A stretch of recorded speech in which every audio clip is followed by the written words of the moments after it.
more about human thinking. And this time I'm going to be talking about two styles of human thinking that we use all the time. And once again, because we're very high performance fit to living on Earth, both of these styles are very valuable. The art is using the right one at the right time. And the two styles of thinking are instinctive thinking and analytic thinking. And instinctive thinking is something that comes from your heart. It's something that the brain can come up with, and it doesn't need anything to really kick it alive.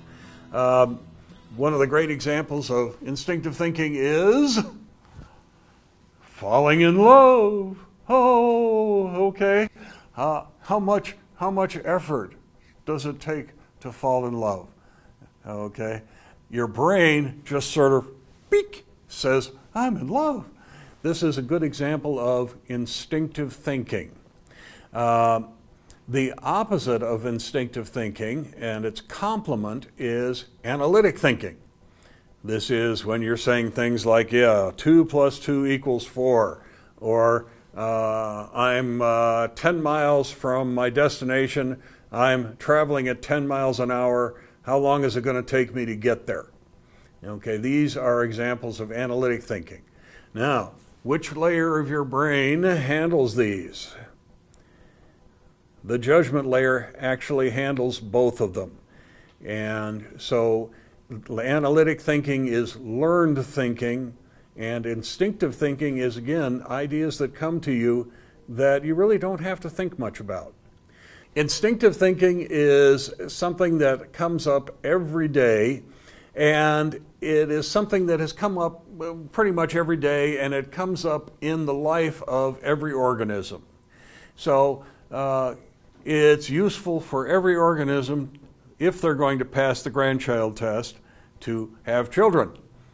And this is why falling in love is useful. Where this becomes very, and likewise, analytic thinking is when you have to learn something. Now, going back to our example of the baseball, this is something that is new. We didn't have baseballs in the Stone Age. So learning how to play baseball is brand new, and that's an example of analytic thinking. And once again, we use both. And what is important to do is to try to identify when you're using one, when you're using the other, and make sure you're using the right one. So instinctive thinking, again, is well adapted to things that we have been doing for a long time. And what that means is it's well adapted to the Stone Age. Those things that humans did in the Stone Age, day after day, instinctive thinking handles those.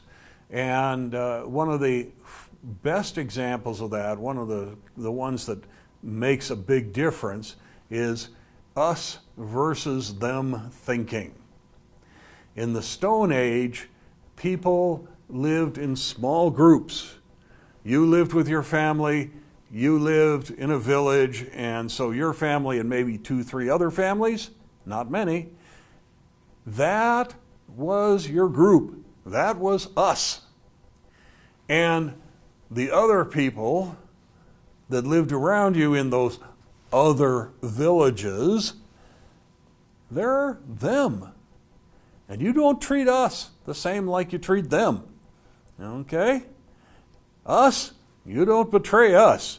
Okay? You help us. Them, well, if you're trading, why, yeah, they're okay. But after you finish trading, if you steal their horse, that's okay, as long as you don't get caught.